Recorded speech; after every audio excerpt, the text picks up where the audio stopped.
হরে Krishna, good evening সবাইকে। দেখো আজকে আমরা ক্লাস 6-এর জিওগ্রাফি এনসিইআরটির 5 নাম্বার চ্যাপ্টার পড়ব, major domains of the earth. Major domains, তো ডোমেন বলতে কি বোঝানো হয়? ডোমেন মানে যে কোনো এলাকা বা রাজ্যকে বোঝায়, বাট এখানে যেহেতু আমরা পৃথিবীর এলাকা বা পৃথিবীর রাজ্য তো সেভাবে হয় না। বেসিক্যালি পৃথিবীর যে মেন ভাগগুলো রয়েছে, যেমন ধরো ওয়াটার, জল কোথায় কোথায় রয়েছে, যেমন ওশানগুলো, তারপর হচ্ছে ল্যান্ড, যেরকম কন্টিনেন্ট বা মানে হচ্ছে এখানে আমরা মেন হচ্ছে মহাদেশ আর যে সাগরগুলো রয়েছে তার উপরে আর কি এমফাসাইজ করব।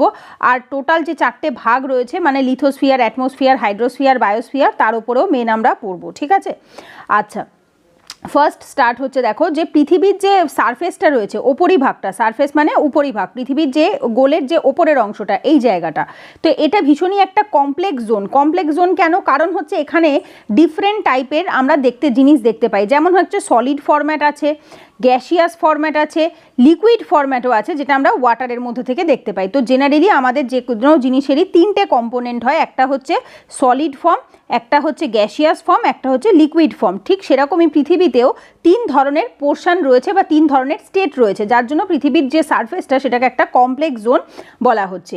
ফার্স্ট আসছে কি লিথোস্ফিয়ার। লিথোস্ফিয়ার মানে হচ্ছে শিলামণ্ডল, যেটাকে আমরা বলে থাকি বাংলায়। সো এটা হচ্ছে তোমার সলিড পোর্শন, মানে পৃথিবীর ওপরে এই সারফেসের ওপরে যেখানে যেখানে সলিড পোর্শন রয়েছে, মানে হচ্ছে শক্ত জায়গা। যেমন একটা ফার্স্ট একটা এক্সাম্পল আমরা নিতে পারি, দ্যাট ইজ হচ্ছে সয়েল, মাটি আছে যেখানে বা পাহাড় আছে যেখানে, ঠিক আছে, সেই সমস্ত জায়গা। কারণ মাটি বললেই অ্যাকচুয়ালি সমস্ত কিছুই কভার হয়ে যাচ্ছে। তো যেখানে অ্যাকচুয়ালি আমরা বসবাস করি, কারণ আমরা জলে বা বাতাসে কোনোটাতেই আমরা টিকে দাঁড়িয়ে থাকতে পারি না। জলের মধ্যে ডুবে যাব সাঁতার না জানলে, আর বাতাসে আমরা কখনো ভাসতে পারি না, বিকজ আমরা পাখি নই, মানুষ। তো যেখানে আমরা বসবাস করি সেটা হচ্ছে লিথোস্ফিয়ার।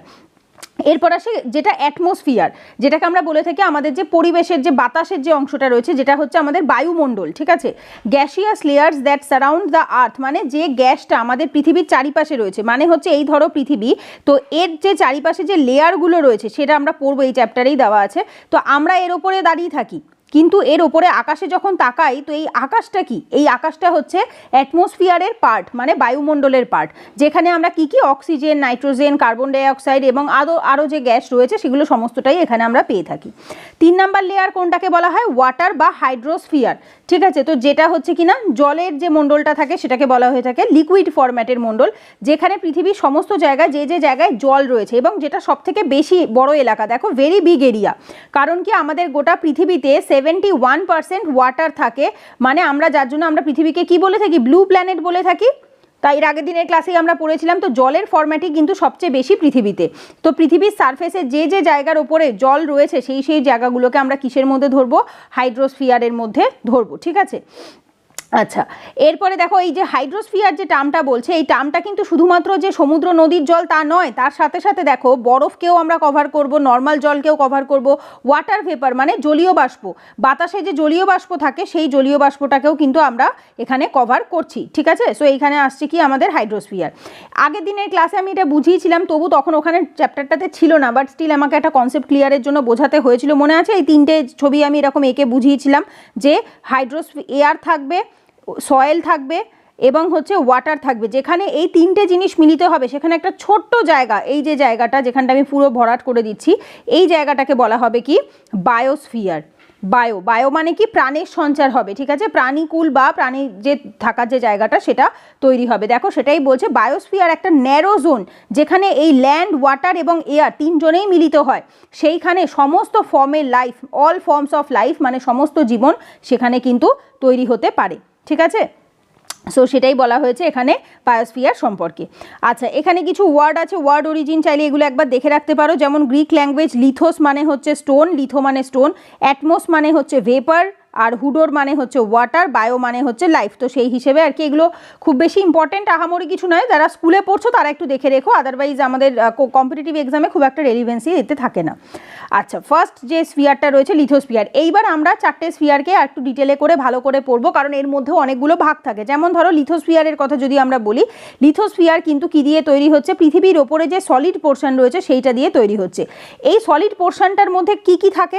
সলিড পোর্শনটার মধ্যে অ্যাকচুয়ালি কিন্তু 2টো পার্ট থাকে। 2টো পার্ট কেন এটা এখনই এখানে নেই, বাট স্টিল একটু জেনে রাখো, আমরা পরে আপকামিং একটু যখন চ্যাপ্টার মানে ক্লাস বাড়বে, চ্যাপ্টার বাড়বে, তখন আমরা দেখব।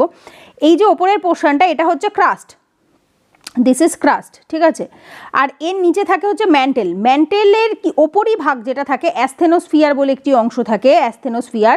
তো এই ক্রাস্ট এবং অ্যাসথেনোস্ফিয়ার ম্যান্টেলের ওপরের অংশ, ঠিক আছে, নিচে টোটালটাই ম্যান্টেল থাকে, বাট ম্যান্টেলের ওপরে 400 কিলোমিটার মতো অল্প কিছু জায়গা, তো সেই জায়গাটাকে প্লাস হচ্ছে ক্রাস্টকে দুটোকে একত্রিত করে যেটাকে বলা হয়ে থাকে সেটাকে শিলামণ্ডল বা আমরা কি বলে থাকি, লিথোস্ফিয়ার বলে থাকি, ঠিক আছে। লিথো টার্মটার মানে হচ্ছে শিলা, আচ্ছা, স্ফিয়ার মানে যে কোনো জায়গাকে বোঝানো হয়ে থাকে। তো সেটাই বলেছে, দেখো, rocks of the earth crust and thin layer of the soil that contain nutrient element, ঠিক আছে।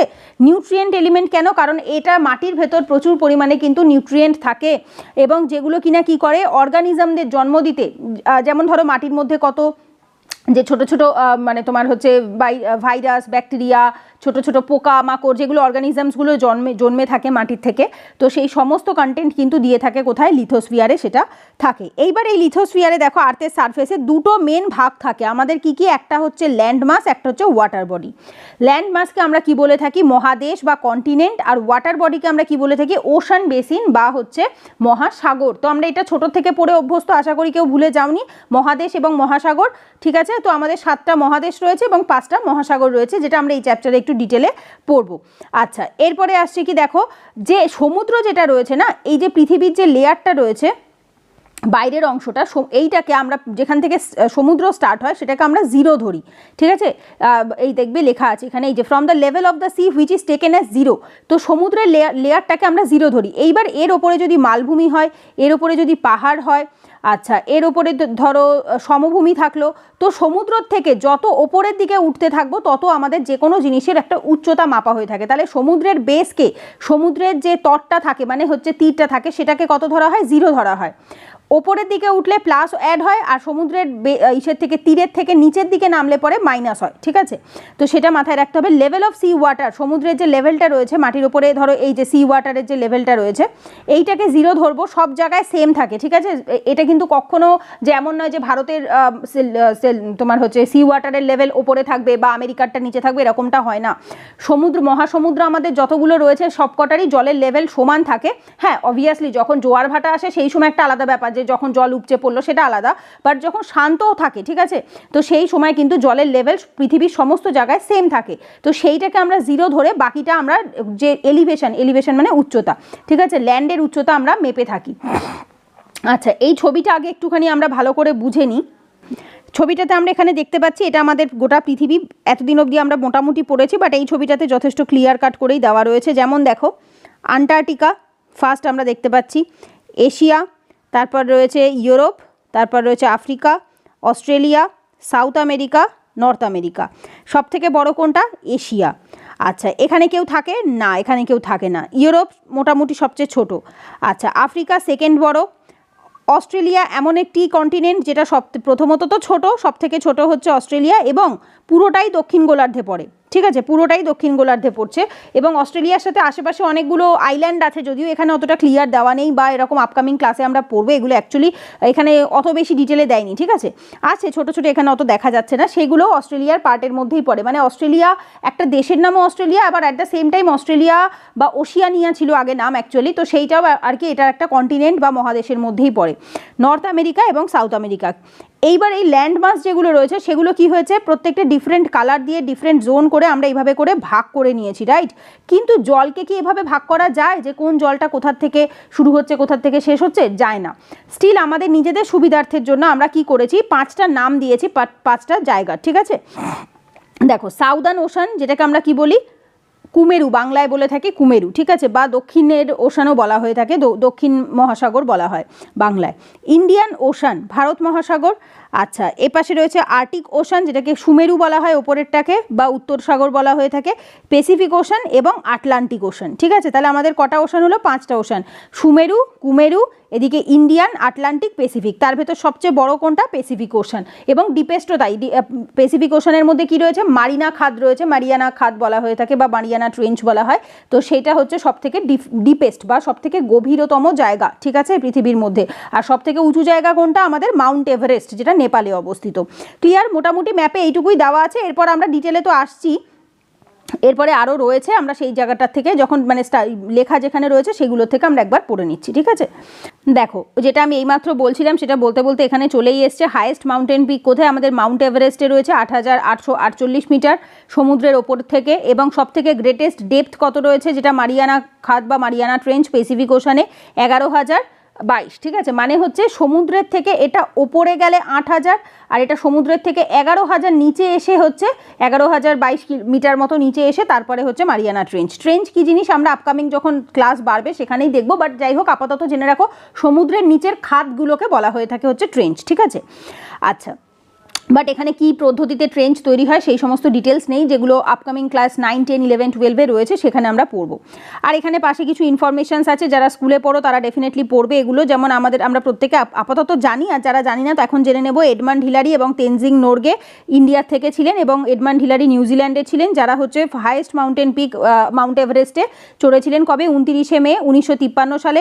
এরপর হচ্ছে জুনকো তেভেট বলেও একজন জাপানের ছিলেন, যিনি প্রথম মহিলা ছিলেন যিনি তোমার এই সামিটে 16ই মে 1975 সালে আসে। এবং ভারতীয় মহিলা হিসাবে প্রথম দেখো 1984 সালে কে ছিলেন? বচেন্দ্রী পাল, ঠিক আছে। তো এইগুলো আমাদের অনেক সময় জিকে টাইপ যে এক্সামগুলো হয় সেগুলো তো জিজ্ঞেস করে, ভারতের প্রথম কোন মহিলা মাউন্ট এভারেস্টে উঠেছিলেন, কত সালে উঠেছিলেন, ওনার নাম কি ছিল, তো এগুলো একটু মনে রেখো। আচ্ছা, এরপরে আসবো আমরা এক সেকেন্ড এরপরে আসবো আমরা কন্টিনেন্ট আমরা এইমাত্র দেখলাম কি কি, তবু একবার আমরা একটুখানি মিলিয়ে নিই। জানি যদিও আমরা Asia, Europe, Africa, north America, south America, Australia, Antarctica, তাই তো। এবার 7টা যে রয়েছে আমাদের কন্টিনেন্ট রয়েছে সেগুলো সম্পর্কে কিছু ইনফরমেশন আমাদের একটু মুখস্থ করতে হবে। এগুলো মুখস্থ করার খুব বেশি প্রয়োজন পড়ে না, ম্যাপ স্টাডি করলে এমনিই হয়ে যায়। এশিয়া সব থেকে বড়, আমরা এইমাত্র নিজেরাই দেখলাম, লার্জেস্ট কন্টিনেন্ট। এশিয়া ম্যাক্সিমামের জায়গাটা কোথায় রয়েছে? আমাদের ইস্টার্ন হেমিস্ফিয়ারে, মানে আমাদের পূর্ব দিকে। পৃথিবীকে যদি আমরা এরকম 4 ভাগে ভাগ করে থাকি তাহলে এশিয়া কোথায় পড়ে? এই অংশটাতে পড়ে, পূর্বে পড়ে, তাই তো। আচ্ছা, ট্রপিক অফ ক্যান্সার মানে হচ্ছে কর্কট ক্রান্তি রেখা এশিয়ার ওপর থেকে গেছে, অবশ্যই তাই এশিয়ার ওপর থেকে গেছে, কারণ কি আমরা ভারতের ওপর থেকেও কর্কট ক্রান্তি রেখা গেছে। আচ্ছা, ইউরাল মাউন্টেন থেকে, এটা ইউরোপের থেকে একে আলাদা কে করেছে? ইউরাল মাউন্টেনের দ্বারা। কারণ কি এই যে এশিয়া এবং ইউরোপ যদি তুমি দেখবে একদম গায়ে গায়ে লাগানো থাকে, এক্স্যাক্ট সেরকম বলতে গেলে বর্ডার বা আলাদা কিছু নেই। অন্য যে কন্টিনেন্টগুলো রয়েছে সেগুলো কিন্তু প্রত্যেকের থেকে আলাদা রয়েছে, কিন্তু এশিয়া এবং ইউরোপ গা ঘিসে রয়েছে, তো সেই জন্য এটাকে আলাদা করছে কি? Ural mountain. বাট কিছু অংশ, ম্যাক্সিমাম কিছু অংশ যেটা রয়েছে এশিয়া এবং ইউরোপকে একসাথে করে, যার জন্য বলা হয়ে থাকে ইউরেশিয়া। যেমন যদি জিজ্ঞাসা করে রাশিয়া কোন জায়গার পার্ট হয়, রাশিয়াকে বলা হয় ইউরেশিয়ার পার্ট। কারণ কি? কারণ রাশিয়ার কিছুটা অংশ, হাফ অংশ ইউরোপে গেছে আর হাফ অংশ এশিয়াতে এসছে, হাফের বেশি আর কি, বেশিরভাগ অংশটা এশিয়াতেই এসছে, ঠিক আছে। সো যার জন্য বলা হয় Russia is a part of Eurasia. আচ্ছা, এরপর আসবো আমরা ইউরোপ হচ্ছে যথেষ্ট সাইজে ছোট, বাট হ্যাঁ সবার থেকে ছোট নয়, বাট মোটামুটি ছোট, অস্ট্রেলিয়ার থেকে বড় যদিও। তো ইউরোপ কোথায় রয়েছে? ইউরোপ একদম একটু ওপর সাইডে রয়েছে, যেটা কিনা আর্কটিক সার্কেল, মানে সুমেরু বৃত্ত, যেটা আমরা লাস্ট ক্লাসে পড়ে এসেছি। তো সুমেরু বৃত্ত কিন্তু ইউরোপের ওপর থেকে গেছে, এবং এই ইউরোপে কিন্তু দেখবো আমরা যে 3 সাইড থেকেই জল রয়েছে। এই মাত্রই আমরা ছবিটাতে দেখলাম, এই যে ভায়োলেট কালারটা ইউরোপের। দেখো এইটুকু জায়গা যেটা এশিয়ার সাথে লাগানো রয়েছে সেই অংশটা বাদ দিলে বাকি পুরোটাই কিন্তু 3 দিক থেকেই কিন্তু জলে পুরো ঢাকা, মানে হচ্ছে ওয়াটার বডি বা ওশান 3 দিকেই রয়েছে।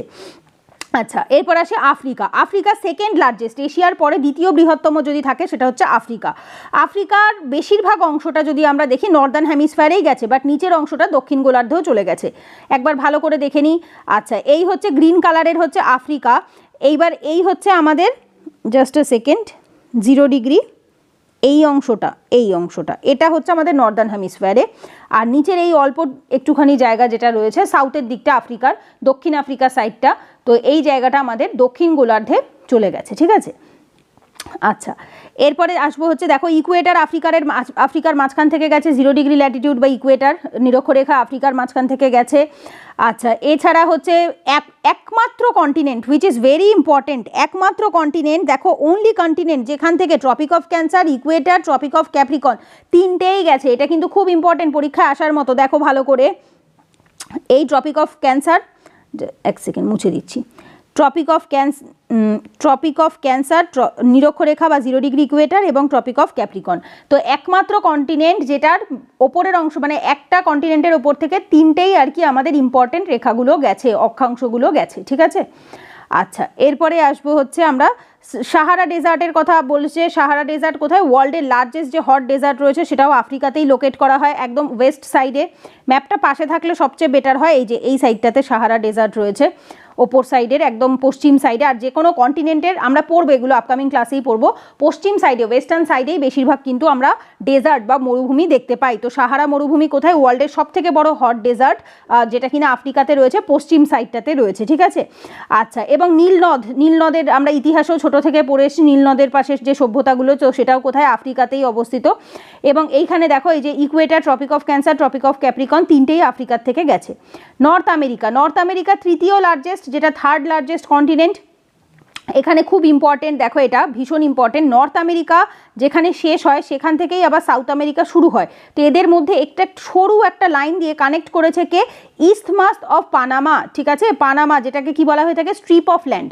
এই জিনিসটা আমরা একটু বাদেই পড়বো। অ্যাকচুয়ালি কি হয়, জলের অনেক সময় সরু জল, মানে ওয়াটার বডি হয়, সরু একটা ওয়াটার বডি অনেক সময় দুটো বড় লার্জ ওয়াটার বডিকে কানেক্ট করে। যেমন আমাদের পার্ক স্ট্রেট রয়েছে, রাইট? আমাদের পার্ক স্ট্রেট রয়েছে কোথায়? আমাদের শ্রীলঙ্কা এবং হচ্ছে ইন্ডিয়ার ওই জায়গাটাতে দুটো বড় ইন্ডিয়ান ওশানকে হচ্ছে আরাবিয়ান ওশানের সাথে কানেক্ট করেছে কে?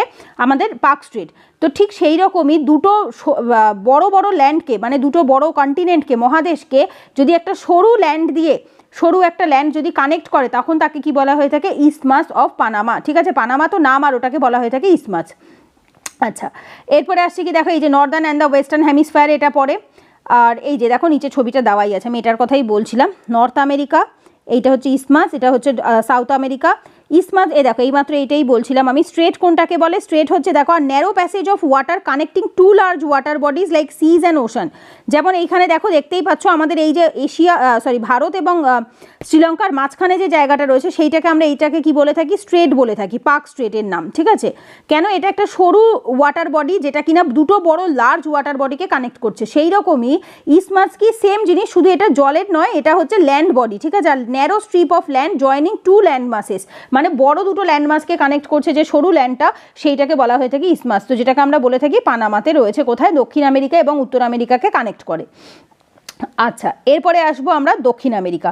দক্ষিণ আমেরিকা দেখো কি বলছে, বেশিরভাগটাই কিন্তু দক্ষিণ হেমিস্ফেয়ার বা দক্ষিণ গোলার্ধেই পড়ে, সাউদার্ন হেমিস্ফেয়ার বা দক্ষিণ গোলার্ধে। একবার দেখে নিয়ে তবু আমরা, এই যে ইয়েলো কালারটা, ইয়েলো কালারের বেশিরভাগটা, কারণ এই এতটা জায়গা দক্ষিণ গোলার্ধে, শুধু এইটুকু অংশ, ওপরের নর্থের একটুখানি জায়গা আমাদের হচ্ছে ইকুয়েটারের ওপরে পড়ছে, ঠিক আছে। সো সেটাই এখানে বলেছে কি, যে বেশিরভাগ অংশটাই কিন্তু কোথায় পড়ছে? দক্ষিণ গোলার্ধে পড়ছে, আর অল্প একটু জায়গা ওপরের দিকে রয়েছে। আচ্ছা, আন্দিজ সব থেকে দেখো ওয়ার্ল্ডের লংগেস্ট মাউন্টেন যেটা রয়েছে, আন্দিজের লংগেস্ট কেন? বিকজ প্রচুর চেন রয়েছে, মাউন্টেন চেন, এগুলোকে মাউন্টেন চেন বলে। পর্বত শ্রেণী, যখন অনেকগুলো পর্বত কানেক্ট হয়ে থাকে তখন সেটাকে বলা হয়ে থাকে মাউন্টেন চেন। যেমন হিমালয়া কি? Himalaya is a mountain chain, হ্যাঁ। আর যদি শুধুমাত্র পাহাড় হতো তাহলে একটাই থাকতো। তো সেটাই বলেছে যে মাউন্টেন, এই আন্দিজ হচ্ছে সব থেকে ওয়ার্ল্ডের লংগেস্ট, লম্বা একটা মাউন্টেন চেন, যেটা কিনা কোথার থেকে? এই দক্ষিণ আমেরিকার থেকে গেছে। এরপরে আসবো হচ্ছে, এবং সব থেকে ইম্পর্টেন্ট যেটা, এটা মুছে গেছে, হাইলাইটেড ছিল, যে ওয়ার্ল্ডের লার্জেস্ট রিভার, ওয়ার্ল্ডের লার্জেস্ট রিভার তো আছে, plus at the same time রিভারের সাথে যে ফরেস্ট, এখানে দেয়নি যদিও, সেটা অ্যাড করে নিও, অ্যামাজন এবং অ্যামাজন ফরেস্ট, সেটা কোথায় অবস্থিত? এই জায়গাটায় অবস্থিত। এইখান থেকে অ্যামাজন নদী গেছে, এবং তার চারিপাশটাতে সব থেকে বেশি পৃথিবীর মধ্যে যে রেইন ফরেস্ট যেটাকে বলা হয়ে থাকে, প্রচুর পরিমাণে হচ্ছে পশু পাখি সেখানে থাকে, ঠিক আছে। আচ্ছা, এরপর আসবো হচ্ছে আমরা অস্ট্রেলিয়া। অস্ট্রেলিয়া হচ্ছে সব থেকে স্মলেস্ট কন্টিনেন্ট এবং একমাত্র কন্টিনেন্ট যেটা কিনা সম্পূর্ণভাবে দক্ষিণ গোলার্ধেই পড়ে। দেখো এখানে লেখাও রয়েছে এন্টায়ারলি ইন দ্য সাউদার্ন হেমিস্ফেয়ার, এবং এইখানটাতে খুব ইম্পর্টেন্ট, এটাকে আইল্যান্ড কন্টিনেন্টও বলা হয়। আইল্যান্ড কেন? এই যে এরকম টাইপের দেখতে, এবং চারিপাশে সব জল আর জল, সব জল, ঠিক আছে। এবং এর আশেপাশে ছোট ছোট আইল্যান্ডও রয়েছে, যেমন পাপুয়া নিউ গিনি রয়েছে, তারপর নিউজিল্যান্ড রয়েছে, এরকম অনেকগুলো রয়েছে। তো এগুলো সবই কিন্তু অস্ট্রেলিয়া কন্টিনেন্টের মধ্যেই পড়ে, এবং অস্ট্রেলিয়া নিজেও কিন্তু একটি দেশ, এবং ওই নামেই কন্টিনেন্টটা রয়েছে, আগে নাম ছিল ওশিয়ানিয়া। আচ্ছা, এরপর আসে হচ্ছে আন্টার্কটিকা। আন্টার্কটিকা কি বলছে? কমপ্লিটলি দক্ষিণ গোলার্ধের মধ্যে পড়ছে, এই যে completely in the southern hemisphere, but মানুষ থাকে না, পার্মানেন্ট কোনো মানুষ থাকে না, এটা মাথায় রাখতে হবে। এটা সম্পূর্ণ পোলার রিজিয়ানে রয়েছে।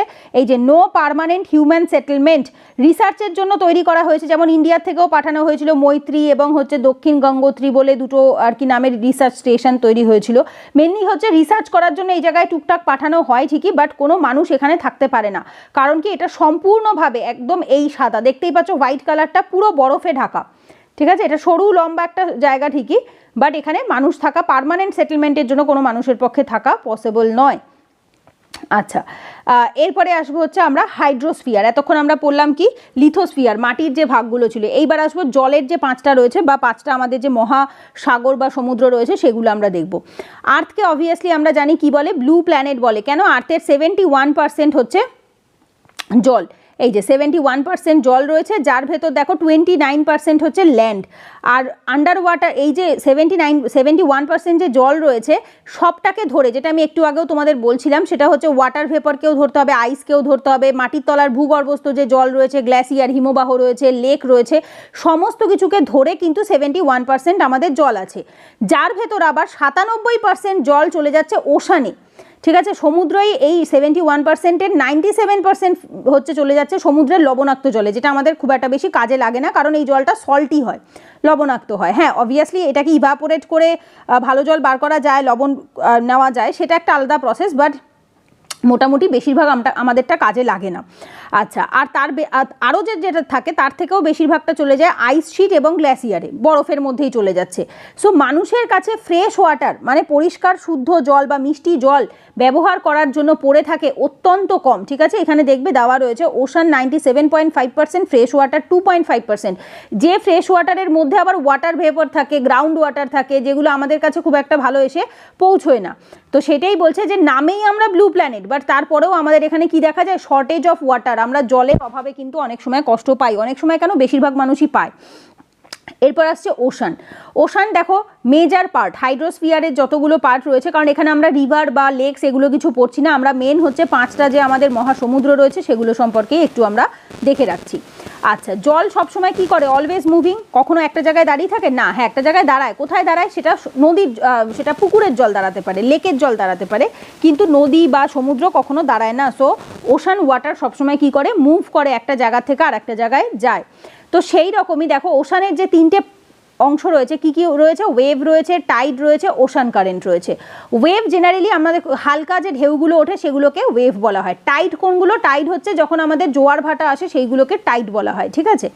আর হচ্ছে ওশান কারেন্ট কোনগুলো, যেগুলো প্রচণ্ড বেগে যে ঢেউগুলো আসে সেগুলো জেনারেলি অনেকটা উঁচুও হয়, প্লাস সেটাতে তরঙ্গ থাকে, ঠিক আছে। কারেন্ট কেন, বিকজ সেটার থেকে জলবিদ্যুৎ তৈরি হয় এবং সেটাকে কারেন্টের সাথে কম্পেয়ার করা হচ্ছে বা তুলনা করা হচ্ছে। অবভিয়াসলি সেটাতে ফোর্স থাকে অনেক বেশি, ওয়েভে অতটা বেশি ফোর্স থাকে না। ওয়েভ ইজ আ সিম্পল ঢেউকে বলা হয়ে থাকে।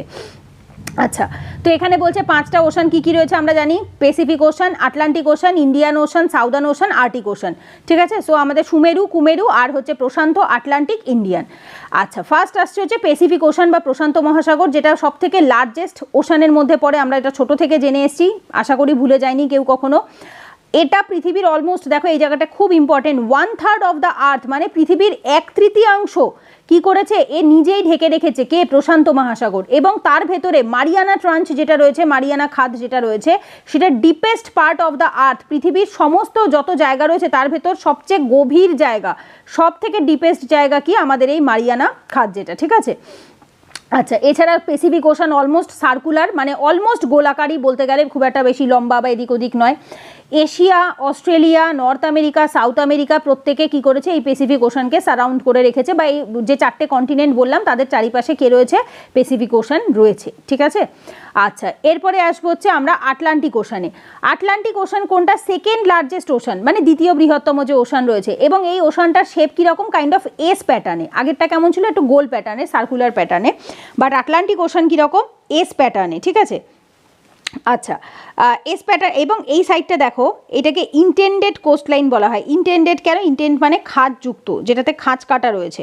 এই যে সব থেকে দেখো এই জায়গাটা খেয়াল করবে, এই যে ছবিটা দেখতে পাচ্ছ এরকম এরকম টাইপের করা রয়েছে, এই যে এই জায়গাগুলো, তো অতিরিক্ত যখন খাঁজ হয় না, তো সেই জায়গাগুলোতে পোর্ট বা হারবার তৈরি করা অনেক বেশি সুবিধা হয়। পোর্ট মানে বন্দর, জলের যে বন্দরগুলো থাকে, তো সেই বন্দর তৈরি করা, হারবারিং করা, এগুলো খুব সহজ হয়।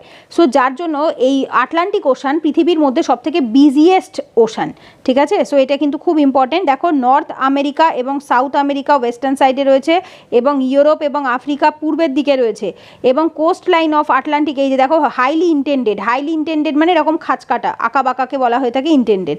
তো যার ফলে সেইখানে কিন্তু কি তৈরি করা, পোর্ট তৈরি করা, এই যেখানটাতে দেওয়া রয়েছে ন্যাচারাল হারবার এবং পোর্ট এখানে খুব সহজেই তৈরি হয়। তো যার ফলে ব্যবসায়িক কাজের জন্য এই সমুদ্রটা হচ্ছে সবথেকে বেশি বিজিয়েস্ট, সবথেকে বেশি ব্যস্ত থাকে। মানুষ সবচেয়ে বেশি আটলান্টিক ওশানকেই ব্যবহার করে। কেন ব্যবহার করে? কারণ এখানে প্রচুর পরিমাণে বন্দর আছে, সমুদ্র বন্দর আছে, সেই জন্য।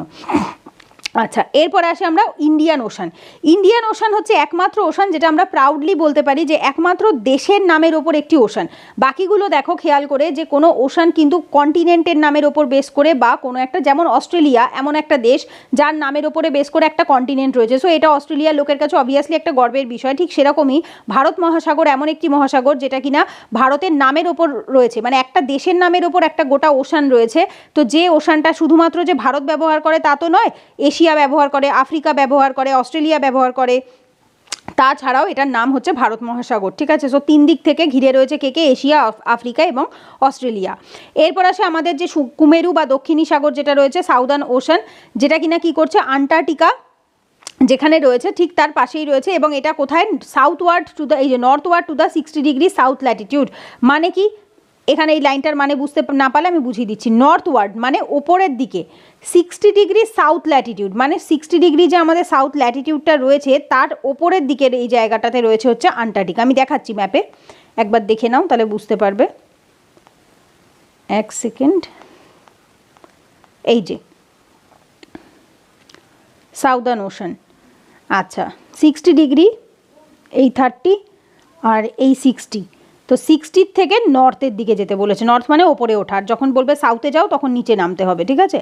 তো বলেছে কি 60 ডিগ্রি দক্ষিণ ল্যাটিটিউড যেটা রয়েছে আমাদের, 60 ডিগ্রি এস যেটা রয়েছে, তো 60 ডিগ্রি এসের থেকে আমরা ওপরের দিকে উঠবো। তো এই দেখো এখানে লেখাই রয়েছে সাউদার্ন ওশান, ঠিক আছে। আচ্ছা, এরপরে আসবো আমরা, সাউদার্ন ওশান করে নিয়েছি। আর্টিক ওশান, আর্টিক ওশান কি বলছে, আর্টিক ওশান ওপরে আমাদের যেটা সুমেরু রয়েছে, নর্থ পোলের কাছে, উত্তর পোলের কাছে যেটা রয়েছে, এবং এটা কি বলছে দেখো, প্যাসিফিক ওশানের সাথে ন্যারো স্ট্রেচ থেকে এটাকে একটা হালকা শ্যালো ওয়াটার থেকে এটাকে মানে ডিফাইন করা হয়েছে, এবং যেটাকে আমরা কি বলে থাকি, বেরিং স্ট্রেট, ঠিক আছে। বেরিং প্রণালী নাম শুনেছো আশা করি প্রত্যেকে, যেরকম পার্ক স্ট্রেট রয়েছে আমাদের ভারত এবং হচ্ছে শ্রীলঙ্কার মাঝখানে, ঠিক সেরকমই বেরিং প্রণালী বা বেরিং স্ট্রেট কি করেছে, আর্টিক ওশানকে হচ্ছে প্যাসিফিক ওশান থেকে আলাদা করেছে, ঠিক আছে। এবং এটা নর্দার্ন বা যে কোস্ট রয়েছে সে তার পাশে কে রয়েছে, নর্থ আমেরিকা এবং ইউরেশিয়া, তার মানে নর্থ আমেরিকা এবং ইউরেশিয়াকে কানেক্ট মানে টাচ করছে কে, আমাদের আর্টিক ওশান, ঠিক আছে। আচ্ছা, এরপরে আসবো আমরা পরের টপিক, দ্যাট ইজ হচ্ছে অ্যাটমসফিয়ার।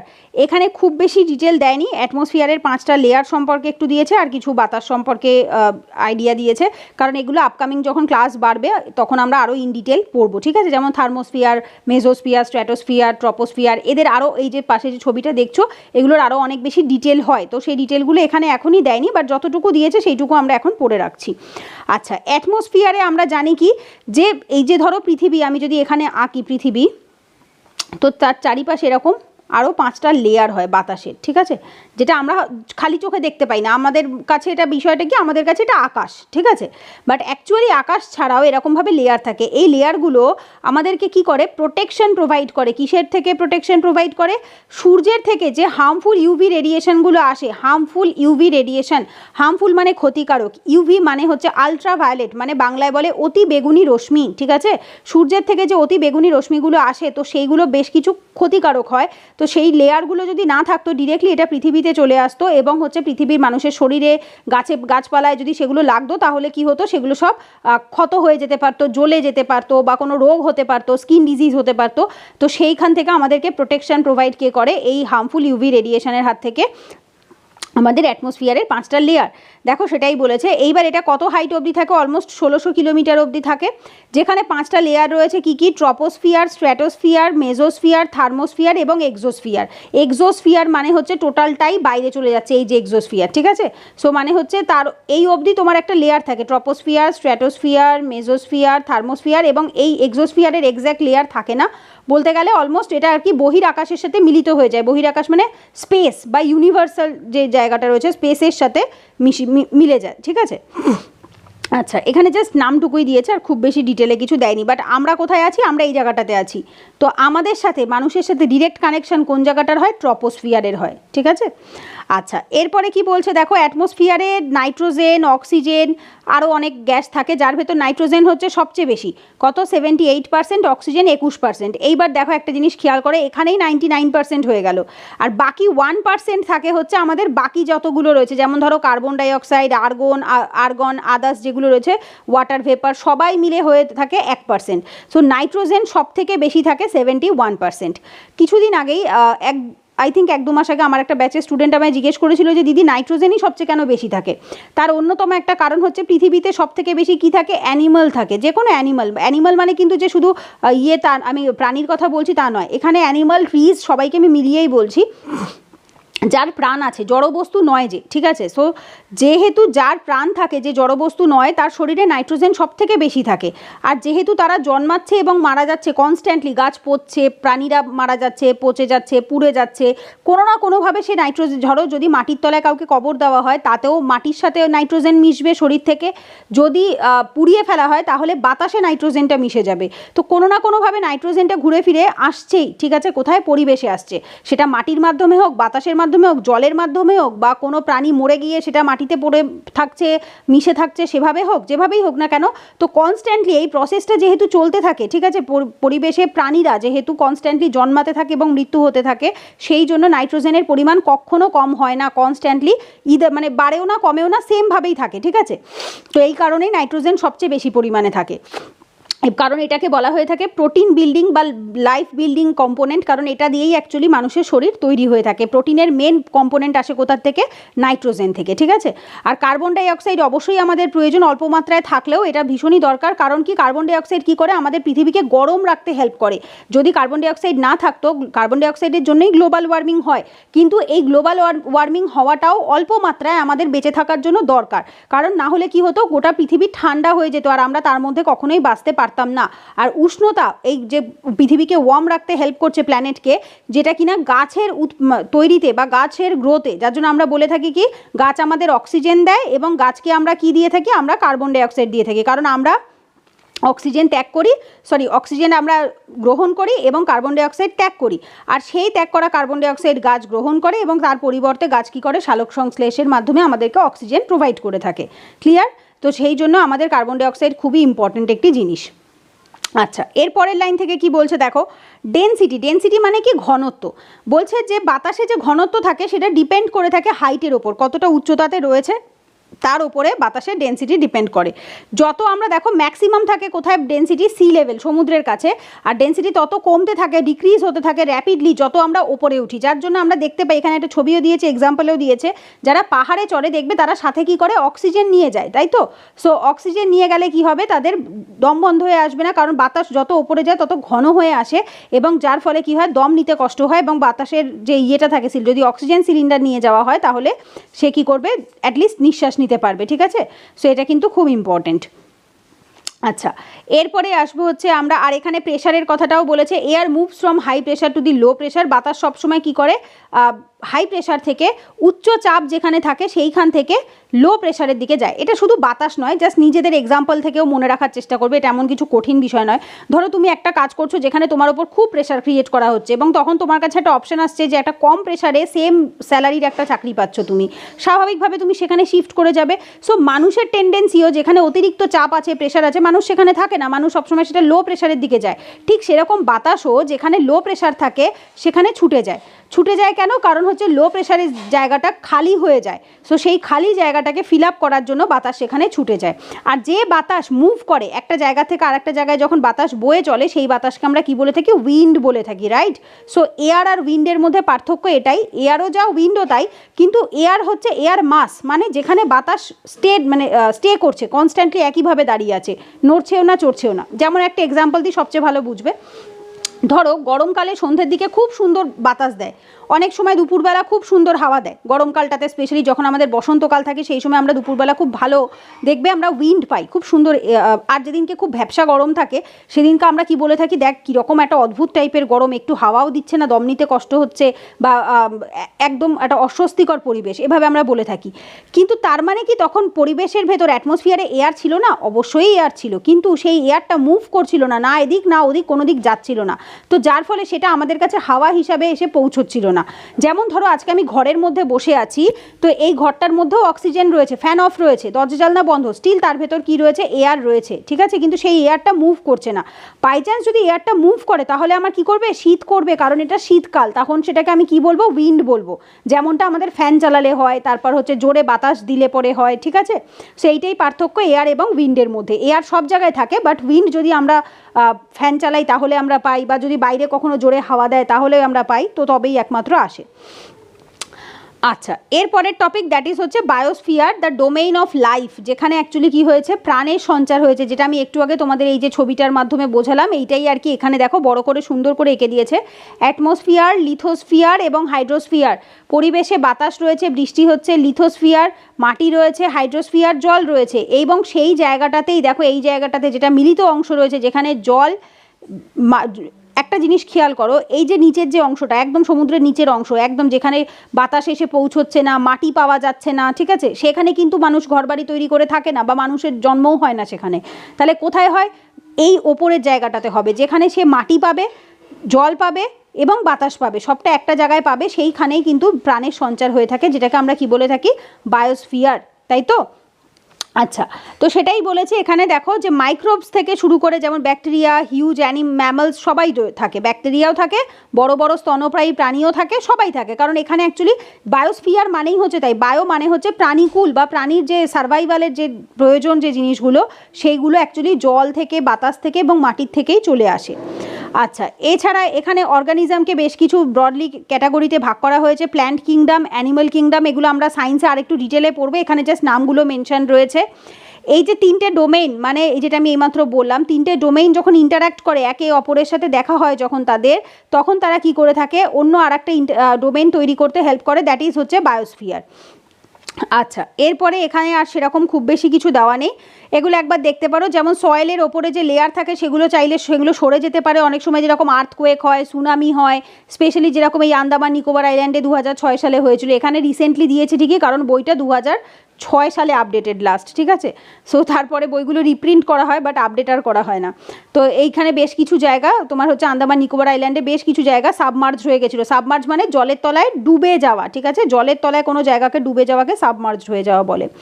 আচ্ছা, এছাড়া আর সেরকম এখানে খুব বেশি কিছু দেয়নি, এখানে বলছি ইন্ডাস্ট্রি থেকে, থার্মাল পাওয়ার প্ল্যান্ট যেগুলো থাকে সেখান থেকে, যেমন ধরো ভেহিকেল থেকে পলিউট এয়ার, কার্বন ডাইঅক্সাইড, এইগুলো বেরিয়ে থাকে, বাতাসের সাথে মিশে থাকে, যার ফলে সেটা কি করে, গ্লোবাল টেম্পারেচারকে, পৃথিবীর টেম্পারেচারকে বাড়িয়ে দেয়, এবং যেটা কিনা গ্লোবাল ওয়ার্মিংয়ের কারণ হয়। গ্লোব মানে কি আমরা জানি পৃথিবী, ওয়ার্মিং মানে কি গরম হয়ে যাওয়া, বিশ্ব উষ্ণায়ন, ভালো বাংলায় কি বলে, বিশ্ব উষ্ণায়ন, গ্লোবাল মানে বিশ্ব, আর ওয়ার্মিং মানে হচ্ছে উষ্ণায়ন। সো এই কার্বন ডাইঅক্সাইড বা আদার্স যে গ্রিন হাউস গ্যাস বলে এগুলোকে, তো যে গ্রিন হাউস গ্যাস যেগুলো রয়েছে আমরা পড়বো, এগুলো আপকামিং যখন একটু উঁচু ক্লাস আসবে, সায়েন্সের চ্যাপ্টার আসবে, তখন আমরা দেখব, তো সেইখানে দেখতে পাবো যে এগুলো হচ্ছে কিসের কারণ, এগুলো গ্লোবাল ওয়ার্মিংয়ের অন্যতম কারণ, ঠিক আছে। তো এইখানে আমাদের এই চ্যাপ্টারটা কমপ্লিট হলো, কিছু এমসিকিউ আছে একবার দেখে নিতে পারি। কোন মাউন্টেন রেঞ্জটা ইউরোপকে এশিয়ার থেকে আলাদা করেছে, ইউরাল মাউন্টেন এইমাত্র আমরা পড়লাম। নর্থ আমেরিকাকে সাউথ আমেরিকার থেকে এইমাত্র ইস্টমাস পড়লাম, ইস্টমাস অফ পানামা, তো সেটাই বলছে। মেজর কনস্টিটিউয়েন্ট অফ অ্যাটমসফিয়ার, সব থেকে বেশি পরিমাণে কি থাকে, নাইট্রোজেন, এইমাত্র দেখেছি আমরা।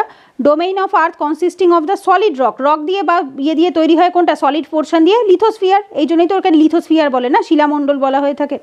Which is the largest continent, অবশ্যই জানি, কারণ আমরা এশিয়াতেই থাকি, এশিয়া। তো ঠিক আছে, এখানে আমাদের এই চ্যাপ্টারটা 5 নাম্বার চ্যাপ্টার কমপ্লিট হলো। তো এরপরে আমরা 6 নাম্বার চ্যাপ্টারের ক্লাসে দেখা হচ্ছে। আর ভিডিওটা ভালো লাগলে অবশ্যই একটি লাইক করো, কমেন্টে জানিও, আর বন্ধুদের সাথে শেয়ার করে দিও। আর চ্যানেলটা অবশ্যই সাবস্ক্রাইব করে রেখো। তো চলো পরের ভিডিওতে দেখা হচ্ছে। হরে কৃষ্ণ, রাধে রাধে।